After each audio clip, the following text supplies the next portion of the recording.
قطع لسان، قطع لسان اي واحد يقول انا حر. احنا في دولة اسلامية، والاسلام ليه حدود زي ما ربنا خالق الكرة الارضية ليها حدود.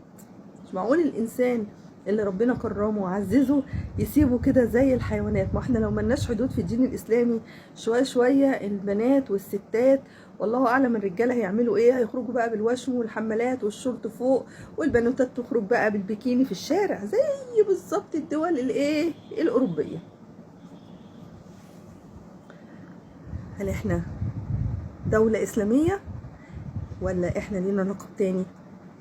طب اعرفكم يا بنات يا مسكرات، عشان كلمة مقولة انا حر دي انتشرت في المجتمعات.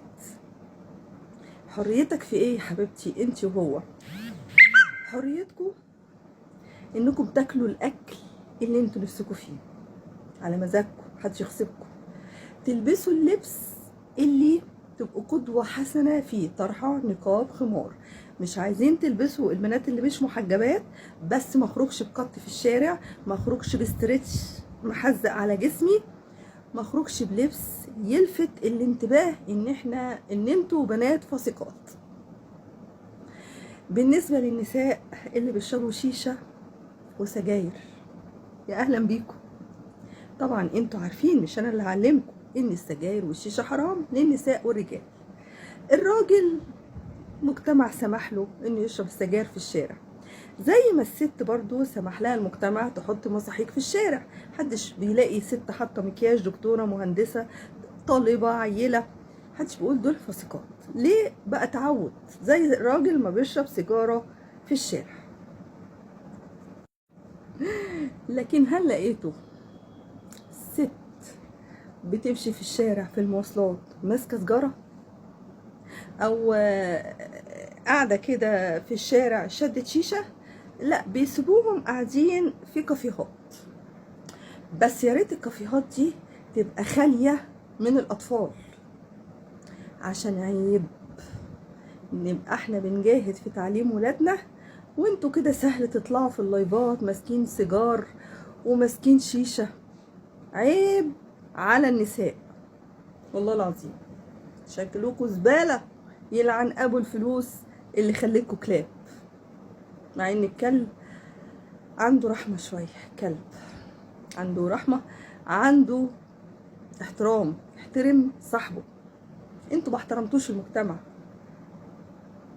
فانا عايزه اقول ان احنا مجتمع اسلامي ليه حدود وليه عادات وتقاليد، حيث ان اكتر الفاسقين والفاسقات بيحاولوا يموتوا العادات والتقاليد، بس الدين الاسلامي لازم يبقى موجود في تعاملاتنا.